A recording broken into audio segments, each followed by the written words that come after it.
Hello guys, welcome to my channel. അപ്പോൾ അങ്ങനെ ഇന്ന് ഞാൻ ആവേശം പോയി കണ്ടു. ഡയറക്റ്റഡ് ബൈ ജിത്തു മാധവൻ, നമ്മുടെ രോമാഞ്ചത്തിൻ്റെ director. Produce by Nazriya Nazim, Anwar Rasheed, പിന്നെ DOP സമീർ താഹിർ, പിന്നെ സ്റ്റാറിങ് നമ്മുടെ one and only Fahadh Faasil Fafa, പിന്നെ നമ്മുടെ ഹിപ്സ്റ്റർ ഉണ്ട്, പിന്നെ പൂജാ പുരാണത്തിലെ അവനുണ്ട്, പിന്നെ വേറെ ഒരുത്തനും കൂടെ ഉണ്ട്. ആ മൂന്ന് പേര് പൊളി സീൻ പടം. പിന്നെ ഇവനും ഉണ്ട്, ആ രോമാഞ്ചത്തിലെ നിരൂപ് എന്നുവെച്ചാൽ സജിൻ ഗോപു.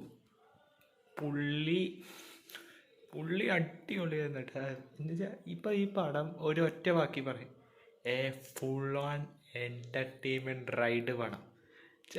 ഒരു ഇതും ഒരു കോമഡിയും പോലും ഇങ്ങനെ എല്ലാം ഏറ്റു.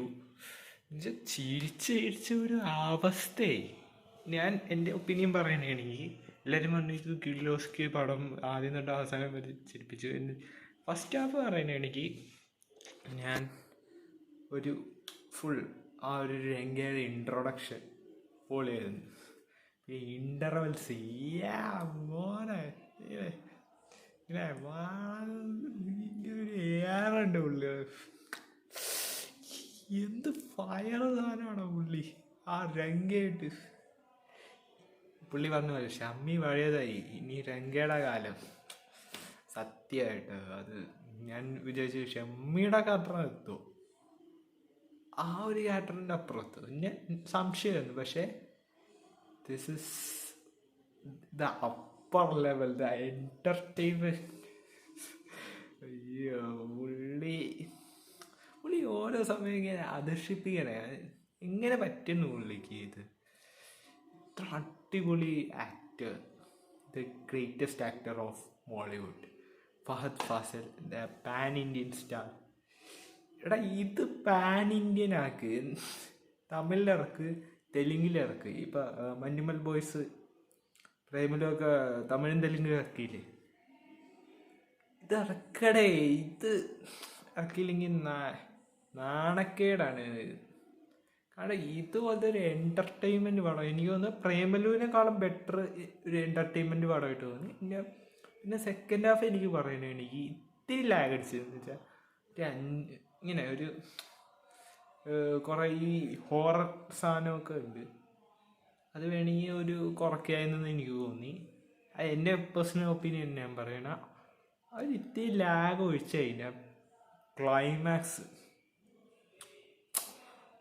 അയ്യോ അതൊരു ഇതായിരുന്നു. ആ ഫൈറ്റ് പിന്നെ എൻഡിങ് സീൻ ഉണ്ടല്ലോ, ഒരു ഇജാതി ട്രാൻസ്ഫോർമേഷൻ.